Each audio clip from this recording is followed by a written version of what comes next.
Welcome back everyone. In today's video, I'm going to show you how to make your own T-tracks. You can buy aluminum or aluminum alloy T-tracks online just about anywhere. Many brands carry them. T-tracks can come in the form of extrusions, meaning that it's got a multi-sided T-track to it. Today I'm going to show you how to make your own T-tracks using simple, inexpensive router bits that you can buy online on Amazon. I've got a sacrificial miter fence that I use for my table saw. I've been trying to make improvements to that for quite some time. I'm going to build a new sacrificial miter fence for my table saw using the T-track bits that I purchased on Amazon and some 3/4 inch plywood. Alright, so here we have the lowest common denominator, and this is just a test that I ran with this bit. I already cut a test T-slot into this piece of wood. This is just a scrap piece of wood. But using this hardware, which is what I wanted to point out to you, I've got an M6 bolt here, and I've got an M6 star knob. The bolts were purchased at my local Home Depot, which you can pick up there, but the knobs themselves were a lot cheaper to buy on Amazon. I believe I paid somewhere in the neighborhood of $15 for a bag of 10. The hex head for the M6 bolt fits in really quite nicely and stays put once you tighten it up.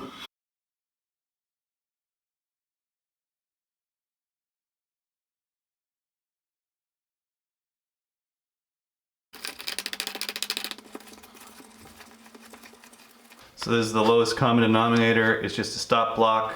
You can tighten it and adjust where you need to. So this was really just a good test to see how sturdy it was going to be using just any piece of scrap wood that I had laying around.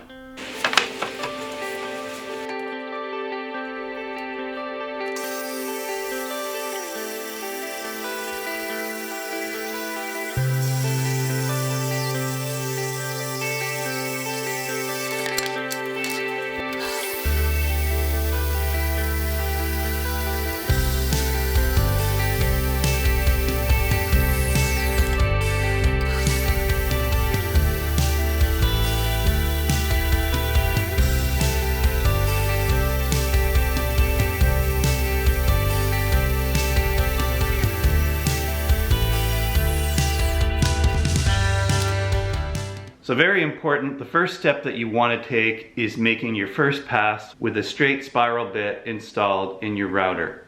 It doesn't have to be very deep, it only has to be the depth of your TSlot cutter.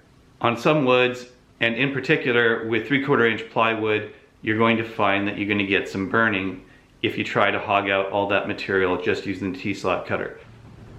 I've doubled up the board so I can raise it up a little bit and make it easier to make my first pass. Now I need to mark the location of where my slot will be cut. I'm going to cut a slot 1.5 inches from either edge so that I have an equal distance slot from the edge, and you will see later why I do that. Now this is very simple. I don't need to get the router table out to do this job.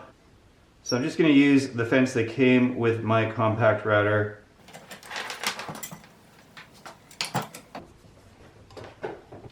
And the way I set my router fence is I line up my mark with the center mark that's machined into my router. I just tighten the knob for my fence, make sure it's not moving anywhere, and I am ready to make my first pass.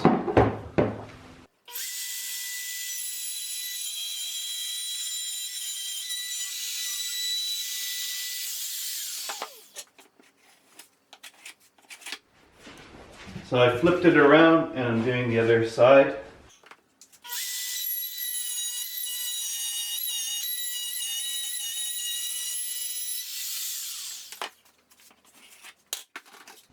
So I bought a 3/8 inch and a 1/2 inch T-slot cutter router bit. So it's got two components. It cuts the neck and the slot simultaneously so that you get a perfect T-slot. The pair of router bits were purchased on Amazon for about $17. That's what I paid for them.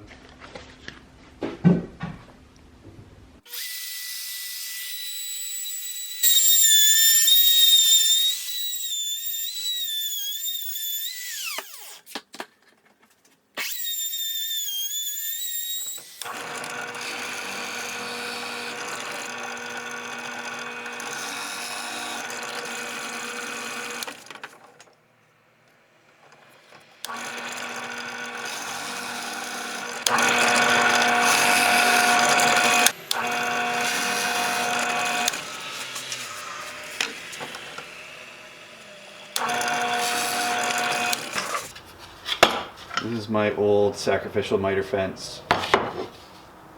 And it's plywood that's been laminated. So what I've decided to do is double up. I will have a fence that is 1.5 inches thick, which will give me plenty of options if I want to add something to the top later.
I'm going to take the old sacrificial miter fence and I'm going to put it on the back. I'm going to use the old holes as a template.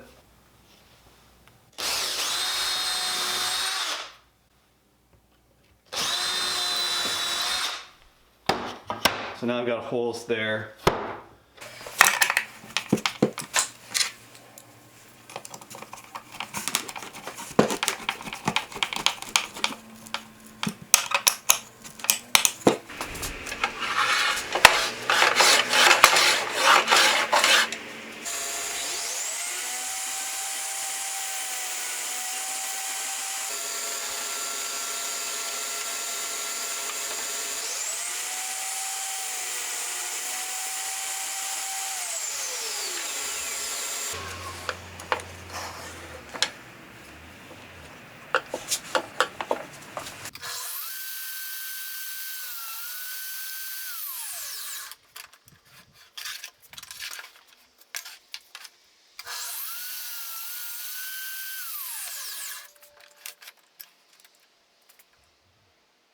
So a little trick that I use on my table saw to square things up. I take my speed square and I line it up with the outer edge of the table saw, and then I make sure that it's square to the fence and the edge of the table. The first attachment I'm going to make for this is a stop block. I'm going to use the same 3/4 inch plywood that I have.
So for something that's more permanent like your workbench, I probably would recommend using metal. I think the cheapest T-track I found was like a 400mm T-track for around $7. Well, that doesn't seem so expensive, but it's an odd size and it adds up really fast when you want to make jigs and fences with longer T-tracks, if you want to use multiple T-tracks, or if you want to do multi-sided configurations. That concludes making T-tracks for your workshop. If you want to buy me a beer, head on over to my Patreon page over here. Please remember to like, share, and subscribe if you haven't done so already. There are a couple more videos on this side that you can watch. Until next time, thanks for watching, and have a great day.